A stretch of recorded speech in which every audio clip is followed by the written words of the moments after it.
दिल्ली में तुगलकाबाद पे उनको ट्रेन को रोक दिया गया और उसमें जो सिख जितने भी थे उनको बाहर निकाला गया और उनके साथ अत्याचार किया गया और उनको मार दिया गया। जब भी इंदिरा गांधी का नाम आता है और इंदिरा गांधी इंटरनेशनल एयरपोर्ट का नाम आता है तो मुझे कुछ होता है कि ये इंदिरा गांधी के नाम पे क्यों रखा गया, हम कोई ऐसे क्यों नहीं ऐसी उसके नाम पे नाम क्यों नहीं रखा जाए जिसके नाम पे सब कुछ किया हुआ है, जिसने आज इस देश को बचाया। तो उसमें नाम मेरे दिमाग में आया गुरु तेग बहादुर साहब जी का। 41 साल पहले ये जो घटना घटी उस समय भी बड़े विवादास्पद बयान आए थे। खुद राजीव गांधी का जो बयान था कि कोई बड़ा पेड़ गिरता है तो हाँ बहुत सारी समस्याएं पैदा होती हैं, वो बड़ा विवादास्पद बयान था उस समय। राम राम हरियाणा में सौरभ भारद्वाज और एक बार फिर आप सभी के साथ लाइव हैं व्यूअप स्टूडियो पॉडकास्ट से। और आज हमारे साथ जो पर्सनैलिटी बैठी हैं वो अपने विस्फोटक विचारों के लिए लगातार जानी जाती हैं, पहचानी जाती हैं। हरियाणा के और उत्तर भारत के बड़े उद्यमी हैं। अजय जुनेजा जी हमारे साथ हैं, बात करेंगे उनके साथ समझेंगे। एक उन्होंने जो चिट्ठी लिखी है उस चिट्ठी ने पूरे देश में एक तहलका मचा दिया है। उन्होंने मांग की है कि इंदिरा गांधी अंतर्राष्ट्रीय हवाई अड्डे का नाम बदलकर उसे गुरु तेग बहादुर के नाम पर रख दिया जाना चाहिए, जो हिंद की चादर कहलाते थे। अजय जी सबसे पहले तो स्वागत। नमस्कार। नमस्कार सौरभ जी, धन्यवाद आपका आज हमारे साथ बैठने के लिए, टाइम निकालने के लिए और ये रूबरू होके इतने लोगों के साथ मेरे को रूबरू कराने के लिए मैं आपका धन्यवाद करता हूँ। वॉइस ऑफ फरीदाबाद का धन्यवाद करता हूँ जिन्होंने इस चीज़ को व्यू ऑफ हरियाणा भी अब हम लोग चला रहे हैं और उसी के लिए हम लोग आमतौर पर ये बातचीत करते हैं। हरियाणा भी जी ठीक है, धन्यवाद आपका और आपकी टीम का जिन्होंने आज समय निकाला और हम इस चीज़ को आगे बढ़ा रहे हैं और इसी आपके माध्यम से हम सब लोगों से रूबरू होंगे और इसके बारे में चर्चा कर पाएंगे। हरियाणा आपकी जानकारी के लिए बता दूं, अजय जुनेजा जी ने 41 साल पहले वो जो 84 के दंगे हुए उनकी विभीषिका को भी झेला है। और आप समझें कि शायद 17 साल 19 साल मैं 17 साल के थे और उनके बड़े भाई 19 साल के थे जिस समय उनके पिता इस पूरे दंगे का शिकार हुए। अजय जी वहीं से शुरू कर रहे हैं हम लोग, क्योंकि वो भी देश सुनना चाहता है, जानना चाहता है। एक 17 साल का युवक, टीन एज ही समझ लें, और उस समय पिता की इस तरह से छाया, जो छत्र छाया होती है, जो उनका हाथ होता है, वो ऐसे छीन लिया जाना। वो आज ही का दिन था, 1 नवंबर 1984 की बात है। 31 अक्टूबर 1984 को इंदिरा गांधी का मर्डर होता है। उस दिन हम स्कूल में थे, स्कूल जाते हैं, स्कूल के अंदर पढ़ रहे थे तो पता लगा कि न्यूज़ आती है इंदिरा गांधी की डेथ हो गई है। मतलब ठीक है जी, हो जाती है, नॉर्मल हो जाती है, पॉलिटिकल लीडर्स हैं, इनके लिए डेथ होना या इनके लिए मर्डर होना कोई बड़ी बात नहीं है। लेकिन जब मैं घर पहुंचता हूं और घर पे जाके रात को हम लोग, मेरे फादर साहब जो थे, वो मेरी सिस्टर थी, वो लुधियाना में रहती हैं अब तो, लेकिन तब वो मलौट में रहती थी, उनको लेने के लिए पंजाब में गए हुए थे मेरे फादर। तो वहाँ से ट्रेन में वापस आ रहे थे, दिल्ली तक आए और उस टाइम एसटीडी लाइन चला करती थी। तो एसटीडी के थ्रू हमने आके अपना फ़ोन को बुक कराया, कॉल बुक कराई कि हम बात करनी है। पता लगे कि हमारे पिताजी वहाँ से वापस आ रहे हैं कि नहीं। वैसे उनका पहले प्लान यही था कि 31 तारीख को वहाँ से चलेंगे और 1 तारीख को यहाँ पहुँचेंगे। रात की ट्रेन चलती थी, रात को ट्रेन से उन्होंने आना था। बट जैसे ही वहाँ पर, क्योंकि हम एसटीडी मैंने बुक कराई, शाम को रात को कॉल करी, वेट करता रहा, सारी रात जागते रहे, लेकिन वो बात हो नहीं पाई और ये नहीं पता लगा कि वो वहाँ से आए हैं कि नहीं। सुबह जब 9 बजे तक हमें ये देखा कि अभी तक नहीं पहुँचे हैं, तो इसका मतलब वो नहीं आए। हमने कहा नहीं तो मैं यहाँ से अपनी कार लेके जा सकता था उनको दिल्ली रेलवे स्टेशन के लेने के लिए भी। इस चीज़ का आज तक मुझे इस चीज़ का रिग्रेट रहा कि अगर मुझे उस टाइम मालूम होता कि वो आ रहे हैं ट्रेन से और आ चुके हैं दिल्ली तक, तो मैं उनको बाय कार जाके उनको पिक करके लेके आ सकता था। बट वो पता लगा नहीं। और जब यहाँ पहुँची 3 बजे के करीब मेरे सिस्टर पहुँचे तो पता लगा कि जी उनका ट्रेन में, तो दिल्ली में तुगलकाबाद पे उनको ट्रेन को रोक दिया गया और उसमें जो सिख जितने भी थे उनको बाहर निकाला गया और उनके साथ अत्याचार किया गया और उनको मार दिया गया। तो वो सिस्टर ने जब आके बताया तो that was a most shocking news in my life, जिसने हमारे पूरे परिवार को और हमें हिला दिया, ये देख के कि भाई ये क्या हो गया हमारे साथ। तब मैं स्कूल था, 12वीं क्लास में था, एपीजे स्कूल में पढ़ा करता था और मेरे ब्रदर जो थे वो कॉलेज में थे। उसके बाद ये वाक़या हुआ और उसके बाद से तो हमारा सारा परिवार वो हो गया। लेकिन हमने उसके बाद पूरी मेहनत की, उसके बाद दोबारा लगन से लगे, मेहनत करके दोबारा से अपनी इंडस्ट्री लगाई और कारोबार में लगे, तरक्की की और बढ़े। और मेहनत करके जो हमारे गुरुओं की एक शिक्षा दी गई है, हमने उसके ऊपर अमल किया कि कर्म करो, और किरत करो, किरत की, नाम जपो और वंड के छको। जितना भी हो सकता है हमने तब से अपने आप में ये सोचा कि हमने किरत करनी है, किरत करके कमाना है, ऑनेस्टी से अपने पैसे को कमाना है और ऑनेस्टी से आज के बढ़ाना है आगे। और न केवल सिर्फ पैसा कमाना है, प्रभु का नाम भी जपना है। नाम जपो तो हमने प्रभु के साथ भी अपने आप को लीन रखा और उसके बाद वंड के छको। तो ये शेयरिंग है हमारे, इसमें गुरुओं ने हमें सिखाई हुई है कि अपना दसवंत जो है वो आपको अपने जितने भी लोग हैं सबके साथ बांटना है, जितनी कमाई होती है। तो हमने उस चीज़ को लेके चले कि अपना जितना होता है उसमें से कमाई में से सबको बांटते करते हैं, ताकि अपने सबको मिल के करें, ना कि अपना भला करें, सर्वत का भला होना चाहिए। जो भी हो वो सबके लिए हो, सब सुखी रहेंगे तो हम भी सुखी रहेंगे। अजय जी, अभी अभी ये जो चिट्ठी आई, आपने जो राष्ट्रपति को चिट्ठी लिखी, आपने जो प्रधानमंत्री को चिट्ठी लिखी, हरियाणा के मुख्यमंत्री नायब सिंह सैनी को चिट्ठी लिखी, वो चिट्ठी क्या है उसके पीछे का? वो चिट्ठी ऐसा था कि अभी जब ये डेट आ रही थी, अभी 1 नवंबर जब आती है तो एकदम दिमाग में बड़ी सारी बातें चलना शुरू हो जाती हैं कि भाई ये फिर दोबारा से आ रही है। तो ऐसे ही मैं, क्योंकि मेरा ट्रैवलिंग बहुत रहती है, इंटरनेशनल ट्रैवलिंग, और जब भी ट्रैवल बहुत होता है तो मैं जाता हूँ, जब भी इंदिरा गांधी का नाम आता है और इंदिरा गांधी इंटरनेशनल एयरपोर्ट का नाम आता है तो मुझे कुछ होता है कि ये इंदिरा गांधी के नाम पर क्यों रखा गया। जब भी रखा गया ठीक है, because she was a ruler, उन्होंने हमारे ऊपर राज किया। शी वॉज अ पॉलिटिशियन, मैं ये कहता हूँ कि she was a politician, she was a ruler, उन्होंने राज किया। तो उनकी जगह पे ऐसे नाम को क्यों हम वो किया जाता है प्रमोट, ना केवल इसके लिए। तो मेरे दिमाग में आया कि हम कोई ऐसे क्यों नहीं, ऐसी उसके नाम पे नाम क्यों नहीं रखा जाए जिसके नाम पे सब कुछ किया हुआ है, जिसने आज इस देश को बचाया। तो उसमें नाम मेरे दिमाग में आया गुरु तेग बहादुर साहब जी का, जो हमारे 9वें गुरु थे, सिखों के 9वें गुरु हैं, जिन्होंने, जो हरगोबिंद सिंह साहब जी के बेटे थे, और उन्होंने इसको राज को संभाला और हमारी हिंद की चादर कहलाए जाते हैं गुरु तेग बहादुर साहब। उन्होंने शहादत दी, जिनके नाम से आज शीशगंज गुरुद्वारा साहब है, जहाँ पर उनकी शहादत हुई। और उसके बाद उनकी जो चिता थी उसका वो किया गया, वो बंगला साहब गुरुद्वारे से में किया गया। उस टाइम ये हुआ था कि भाई पंडित जितने थे, काश्मीरी पंडित, वो गए। वो वैसे अपने जो गुरु तेग बहादुर जी थे वो इसलिए माने जाते थे कि वो बहुत ज्ञानी थे और उन्होंने बहुत भ्रम किया। उन्होंने पूरे अपने हिंदुस्तान के अंदर काफ़ी स्टेट्स में जाके सब जगह भ्रम किया, लोगों से मिलते थे, करते थे। और वो अपनी एक मेडिकस, वो भक्ति भाव के लिए बहुत जाने जाते थे, अपने स्वभाव के लिए जाने जाते थे, लेकिन लोगों से बहुत मिलनसार थे, लोगों के लिए बहुत काम किया करते थे, दयालु थे। तो लोग सब कुछ, उनको लगता था कि ये ऐसे आदमी है कि जो बहुत दानी हैं और बहुत दयालु हैं और बहुत प्रभु में लीन रहने वाले आदमी हैं। क्योंकि उस टाइम औरंगज़ेब का बहुत कहर चल रहा था, वो चाहता था कि सारे ही हिंदुस्तान को मुस्लिम बना दिया जाए, इसको मुस्लिम कंट्री बना दिया जाए। वो सबको, मुग़ल राजा था तो मुग़ल के हिसाब से चल रहा था। तो वो पंडितों को उनके ऊपर कहर ढा के, कश्मीरी पंडित के ऊपर उसने किया कि भाई मैं इन सबको मुस्लिम बना दिया जाए। उस टाइम वो गए गुरु तेग बहादुर साहब जी के पास कि भाई इस तरीके से हमारे ऊपर बहुत कहर डाला जा रहा है, इसमें आप हमारी मदद करिए।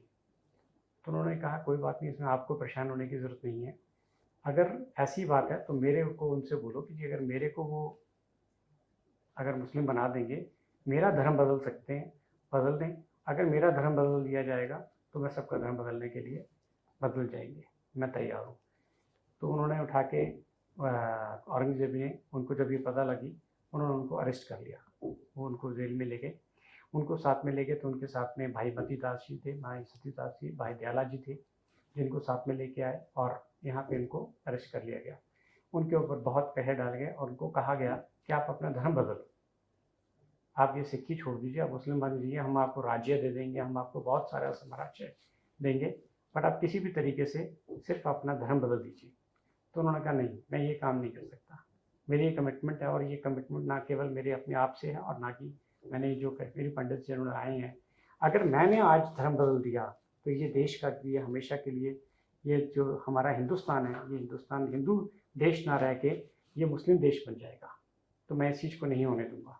उन्होंने इस चीज़ का स्टैंड लिया, उनके ऊपर बहुत कहर डाले गए, उनको मतलब तपी तपी पे भी बिठाया गया और सब कुछ जो हो सकता था किया। और उनके साथ में जो उनके साथी थे उनको भी, उनके ऊपर भी कहर डाला गया। और उनके शीशगंज गुरुद्वारे के सामने जहाँ शीशगंज गुरुद्वारा साहिब है वहाँ उनकी शहादत हुई। और जब उनकी शहादत हुई तो इसलिए आज वहाँ पर जो गुरुद्वारा है दिल्ली के अंदर बना हुआ उसको गुरुद्वारा शीशगंज साहिब कहते हैं। और उनकी जो चिता के वो किया गया वो गुरुद्वारा रकातगंज साहिब में किया गया, वो भी आज वहाँ भी गुरुद्वारा बना हुआ है। तो उनको ऐसी शहादत को, ऐसी शख्सियत को क्यों नहीं हम दिल्ली के अंदर करें। दिल्ली के अंदर जो गेटवे है हमारा दिल्ली मतलब इंदिरा गांधी या जिसको इंटरनेशनल एयरपोर्ट है वो गेटवे है हमारी कंट्री में, देश में आने के लिए दिल्ली से वो रास्ता वही है। उस रास्ते का नाम या उस द्वार का नाम क्यों ना गुरु तेग बहादुर साहिब गुरुद्वारा इंटरनेशनल एयरपोर्ट नाम रखा जाए ताकि उसकी याद किया जाए और लोग उसको आज याद कर सकें। क्योंकि गुरु तेग बहादुर साहिब जी की जो हिस्ट्री है वो इस तरीके से नहीं है कि खाली उन्होंने ही शहादत दी, उनके पुत्र थे गुरु गोविंद सिंह जी, उन्होंने भी शहादत दी। और उनके आगे पोत्र थे जो उनके 4 बच्चे थे, अपना जुझार सिंह, अजीत सिंह, उन्होंने भी आगे शहादत दी, उनको भी उसमें चिनवाया गया, दीवारों में चिनवाया गया और उन्होंने युद्ध में जाके लड़ाई की और अपनी शहादत दी। उनकी जो वाइफ थी गुजरी जी, माता गुजरी जी, जो इनके गुरु गोविंद सिंह जी की मदर, उन्होंने भी शहादत दी। तो जब सब इस पूरे परिवार ने इस तरीके से शहादत दी हो तो उसके अंदर अगर हम उस परिवार को कैसे भूल सकते हैं, या उसके लिए हम ऐसा कुछ क्यों नहीं करें जिसको आज देश पूरा याद रखे और ना केवल देश, वो दुनिया भर में जाने जाएं और दुनिया भर उनको करे। वो एक ऐसे एग्जाम्पलरी जिसने ज़िंदगी जी, ऐसे एग्जाम्पलरी बंदों को तो नाम आना चाहिए और लोग जब नाम आए तो लोग पूछें कि ऐसा क्या किया था, क्यों उनका नाम आता है।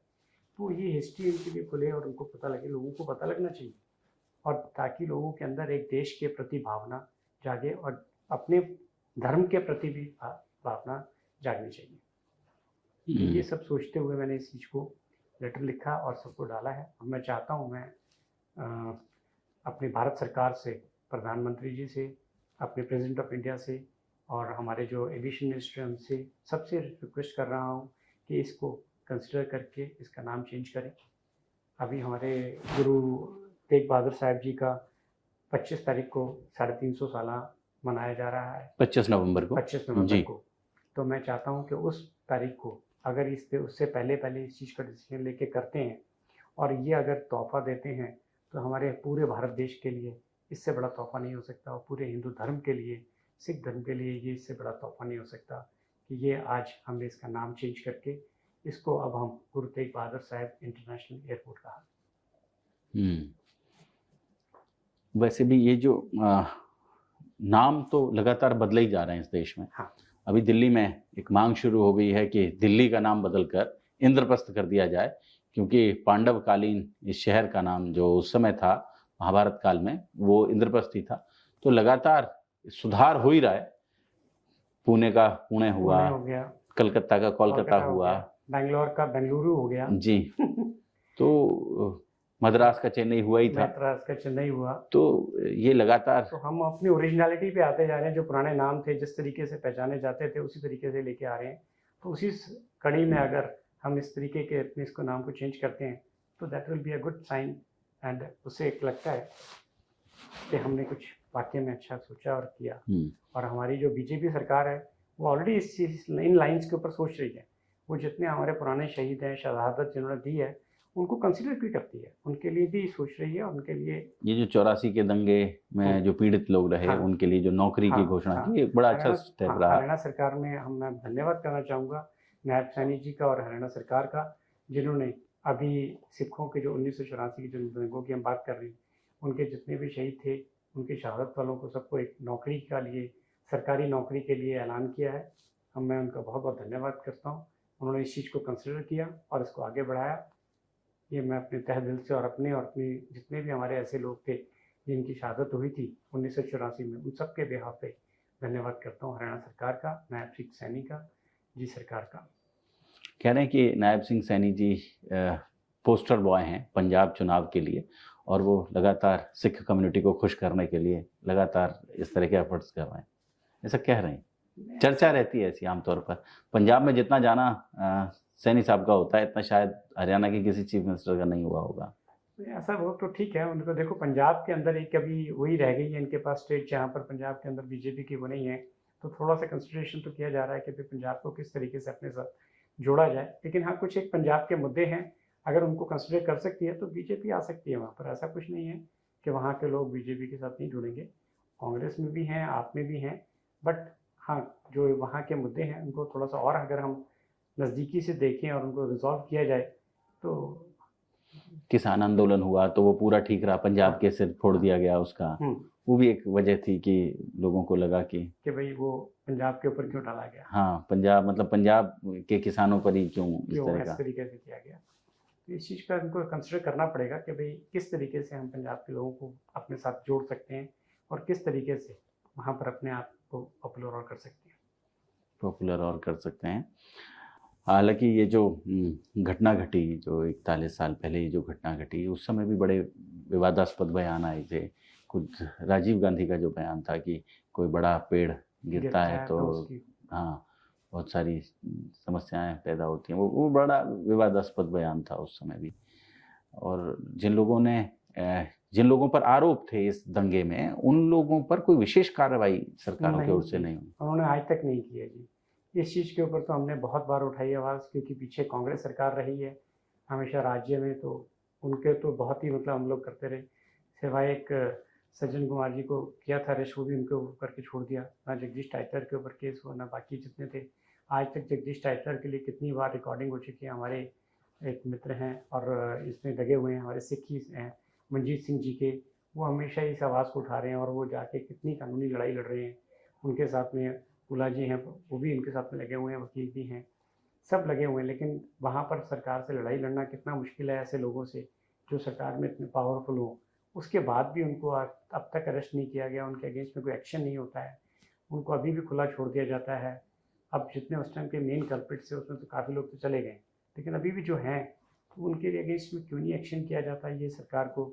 इसमें मैं चाहूँगा कि बीजेपी सरकार इस चीज़ को भी मद्देनज़र रखे और उनके ऊपर भी एक्शन ले।